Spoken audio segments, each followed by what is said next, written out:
years in Japan. Hello all you wonderful people and greetings from Kyoto. Right now I'm in a place called Uji. It's one of the first times I've ever been here. I guess it's not one of, it's the first time I've been here. This place is known for three things. First, World Heritage Sites. Second, matcha, which is green tea. And third, the tale of Genji, one of the most important stories that was ever written in Japan.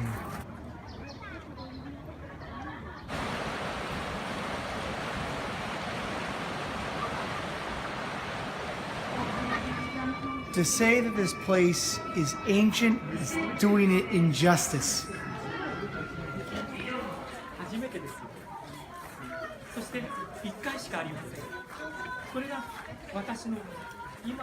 And of course, every place I'm showing you has a story, but today we're going to focus on one World Heritage Site. So if you've ever been to Japan, you've probably seen this. It's 10 yen. It accumulates in your pocket very, very easy. But on the back you'll see Byodoin. And that's this right here. So this building is the Phoenix Hall. It's the final and only original piece of this entire complex, which was built 1,000 years ago.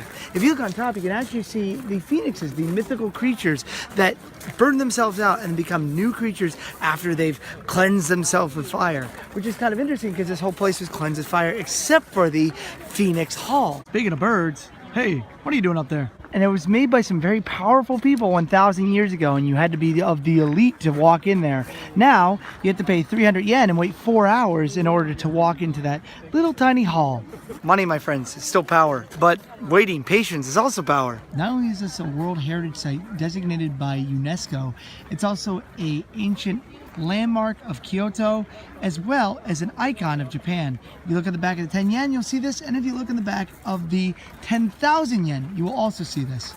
And even though this place is very famous for its green tea, I wouldn't trust that water right next to the temple because that don't look like green tea, even though it matches the color.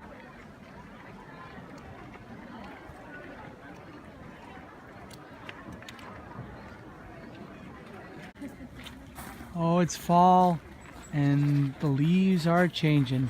Pretty soon they'll all be yellow and orange and red. Even though this is a really famous spot in Japanese history, I would say this is probably one of the more overlooked spots in Kyoto. Then again, I might be saying that because I've been here for 2 years and this is the first time I've been here. And the second most famous thing here is matcha. And let's see if we can find some.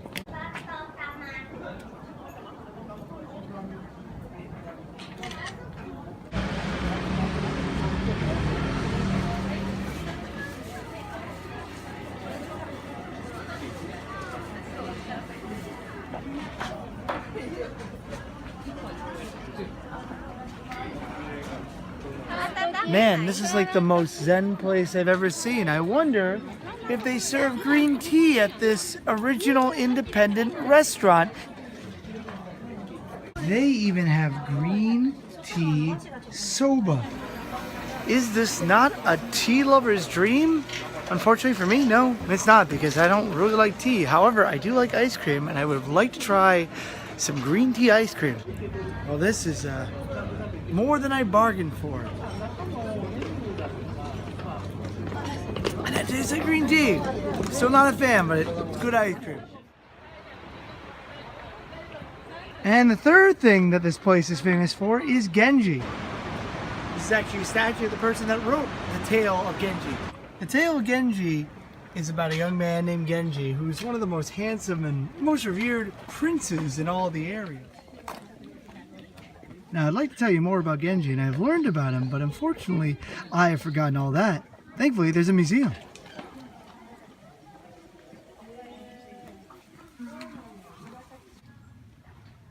For a story that's so old, I was expecting an older style museum, but it looks like it's straight out of Clockwork Orange. The museum is great, and the tale of Genji is absolutely an epic, so I'm going to tell you the tale of Genji, You Can Do It edition. I'm going to abridge it as best I can.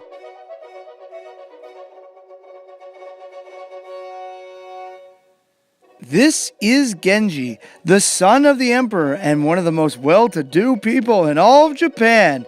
When he was a boy, he loved his mother. She died, unfortunately, when he was 3. When he became older, he became infatuated with a girl who reminded him of the splitted image of his mother, because when you're a baby, of course, you remember exactly what your mother looks like.